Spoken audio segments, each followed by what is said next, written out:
Hello everyone, today I wanted to talk about a subject I've glossed over in a few videos, but that I haven't gotten around to making a dedicated video about until now. I'm going to be going over how I learned to draw faster, more confidently, and more organically, and how you can do it too. In case you haven't seen my older videos, I'm going to start this off by giving y'all a bit of a backstory for some context as to the issues I was experiencing at the time and why I started on this process.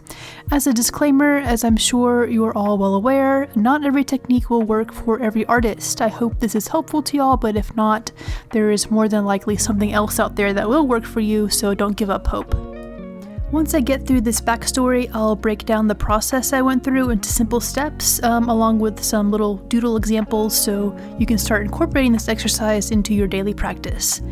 At the end, I'll include some thoughts as to why I think this worked for me and why it might potentially work for you too.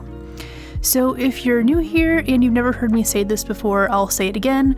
I used to be a painfully slow artist, like really, really slow. This was a multifaceted issue for me, but the root of the problem was a fear of failure and a lack of confidence in my art.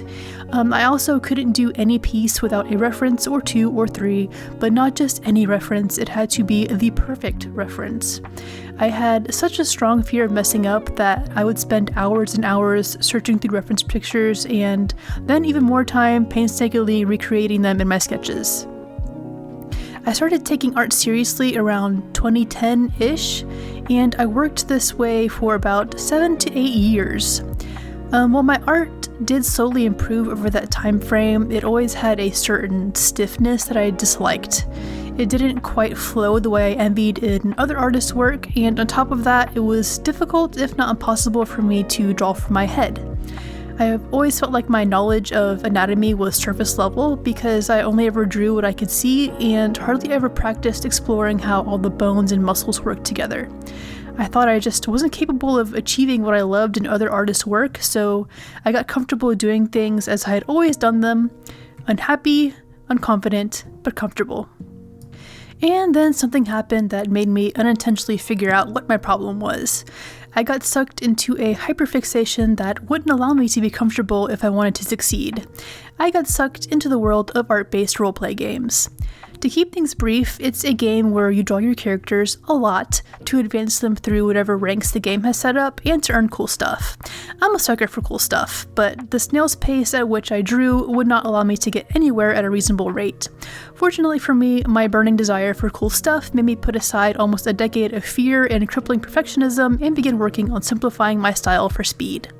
Around 2018, I went from drawing like this to a more simple style like this. This started a long journey to developing a totally new style, which began to influence how I did my, quote, serious art. A lot of people talk about needing to learn the rules before you break them to stylize art, but you don't really hear about anyone talking about how learning to stylize can make your more realistic art even better and faster. For example, here's one of the pieces I did around the time I first started trying to simplify my art. I often defaulted to simple poses like this because they were the easiest references to find. In order to pump out art at the rate at which I needed to, though, I couldn't waste time finding a butt ton of references. So I started forcing myself to draw without them, while at the same time trying to gradually reduce my art to the barest of bones. I didn't realize it while I was doing it, but I was slowly training myself to work on anatomy and poses from memory. I was having to apply all the knowledge I gained from years of staring at references, and I was having to do it really fast.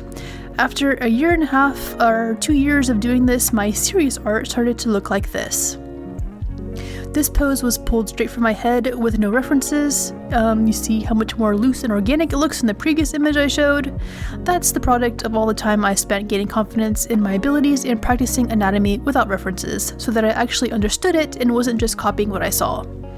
And since I was actually understanding the anatomy, I was able to slap it down on paper light years faster than I had been able to before, whether I was drawing in my simple style or my more realistic style. I couldn't believe that my more realistic art was finally taking on the more fluid look I had always yearned for, and that it wasn't taking me a full day to do one simple sketch. Don't get me wrong, it was a slow process, and I had a bit of a rocky start when I first started stylizing/simplifying my art. What? What? What? What? Over the past few years though, I've been slowly fine-tuning my simple style to be both the absolute fastest I can make it and aesthetically pleasing, most of the time at least. So that's all great and all, but how can you start learning to draw faster and have more confidence in your abilities? Let's get into that. Step number 1 is to pick a subject you're familiar with. It could be dogs, humans, cats, birds, whatever critter you tend to draw the most and would enjoy drawing over and over and over. For me, it was the bear-dog hybrid creatures called Dakotas in the game I was trying to play. Artistic growth does require you to branch out and draw things you're unfamiliar with, but for this exercise, you want to stick with something you know fairly well and have a good mental library built up for, even if you don't have the confidence in that library just yet. The second step is to ditch the references. Yes, I know references are also necessary for growing, but if you're like me and you've grown too reliant on them or spend too much time looking for them, you are doing more harm than good to your art practice. References can become a tool for procrastination and an object of obsession. I speak from experience. Make sure you're using them to benefit you, not as an excuse. You're not going to ditch them forever, but for this exercise, you're going to have to make yourself not look at them. Step 3 is going to require the most time and dedication out of all of these. That is to start drawing that thing you like from memory in the most simplified way you can manage. Starting off, this will likely be very similar to your regular style. Figuring out what lines you can toss out while keeping the subject recognizable is a gradual process and takes lots of practice. Remember that no one has to see this art if you don't want them to. Practice getting down basic forms and finding the anatomical landmarks of your subject straight from your memory. You'll probably be surprised at how well you know your subject without references. I suggest starting with simple poses and working your way up to more dynamic ones. See how far you can take your stylization. I recommend shooting for at least 10 poses each time you sit down to practice, at least a few times a week.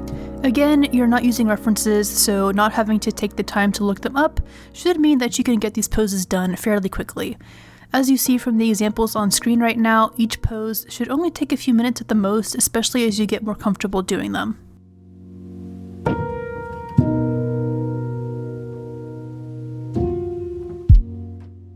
So how does this help you draw faster? I'm no expert, but I think a lot of it has to do with confidence building.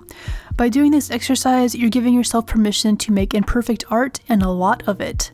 I suppose it's kind of like exposure therapy for the recovering perfectionist. If you're not using references and you're intentionally trying to make your art as simplistic as possible, you don't have as many tools on your little excuse utility belt to hold you back from just sitting down and making art. The more you just sit and doodle silly little poses of something you know well, the more you realize just how much you actually know. Everyone has a visual library built up in their mind of their favorite subject. You just have to learn to pull from it whenever you want. As you get better at that, you'll find yourself understanding more and more how all the parts fit together, and you'll be able to rearrange them in your imagination to make dynamic, free-flowing poses straight from your head. Instead of looking at a 2D reference image, you'll have a 3D model in your head that you can turn around whatever way you please to create something that a reference image probably doesn't even exist for, and you'll be able to do it faster and faster the more you practice. I highly recommend making this part of your regular warm-ups. It took me years of doing simple stylized practice like this to really see the difference in my more realistic art. That being said, don't get discouraged if you don't see results immediately. You probably won't. Just be sure to stay dedicated to allowing yourself the time and freedom to do these no-pressure doodles, and eventually you'll reap the rewards.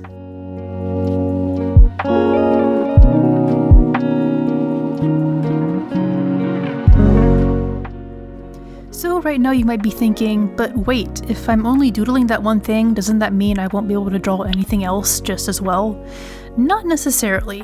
I found that even though I was primarily only drawing this one thing, the confidence and anatomical knowledge I got from it could be applied to other animals as well.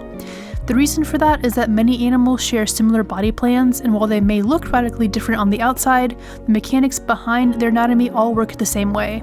Learn how one animal works really well, and you can transfer those principles to a wide array of other animals. That's not to say that branching out eventually won't be helpful, though. Once you're feeling fairly comfortable with your chosen subject, don't be afraid to start pulling other species into your practice. It'll probably be a welcome change of pace. It'll also help you learn how to start applying the principles you've learned to other anatomical configurations, solidifying them in your head even more. So to summarize all this, making a habit of drawing a bunch of simplified poses straight from your head without references can help you develop more confidence and as a result, help you draw faster and more loosely. I hope I managed to articulate everything in a way that makes sense.